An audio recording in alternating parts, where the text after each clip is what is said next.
Hello everyone, welcome back to my channel. আজ হচ্ছে জগন্নাথ দেবের রথযাত্রা, কিন্তু উল্টো দিক দিয়ে। তাহলে চলো আজকের ব্লগটা শুরু করা যাক।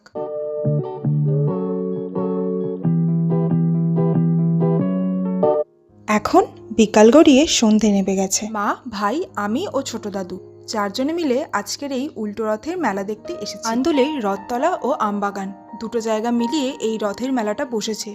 আমি যতদূর জানি দুপুর 3টে থেকে 4টের মধ্যে জগন্নাথ দেবের এই রথ উল্টো দিকে নিজের যাত্রা শুরু করে। তাই অত্যাধিক ভিড় এড়ানোর জন্য আমরা 6টা নাগাদ করে মেলায় যাই। তাহলে চলো এবার তোমাদের দেখাই মেলায় আমরা কি কি করলাম।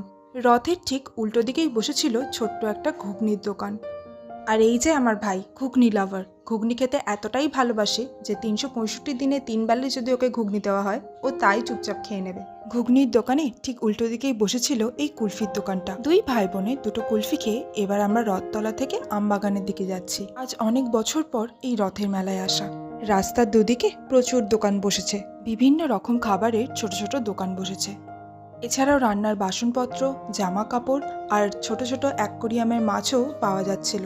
মেলায় ঘুরতে ঘুরতে এই দোকানটা দেখতে পাই। এখানে তৈরি প্রত্যেকটা জিনিসই কাঠের।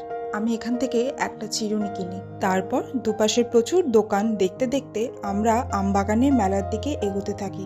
কিছুটা দূর এগিয়ে মা তালপাতার ছোট ছোট পাখা দেখতে পায়। এই ছোট ছোট পাখাগুলো মা ঠাকুরের জন্য কিনলো।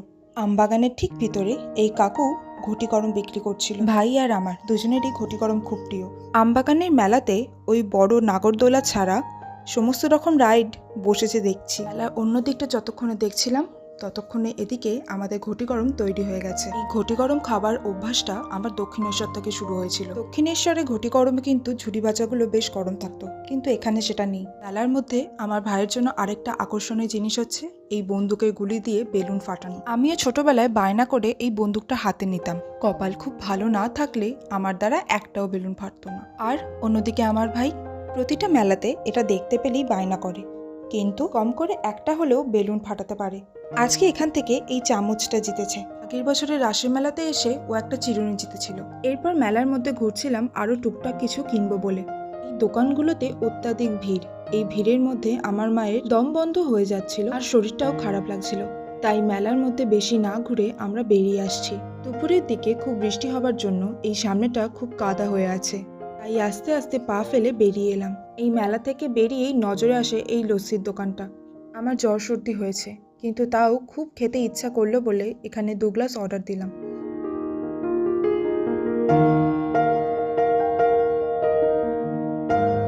লস্যি খাবার পর এবার হাঁটতে হাঁটতে সবাই বাড়ির দিকে এগোচ্ছি। আর চোখে পড়লো এই ছোট ছোট রথগুলো।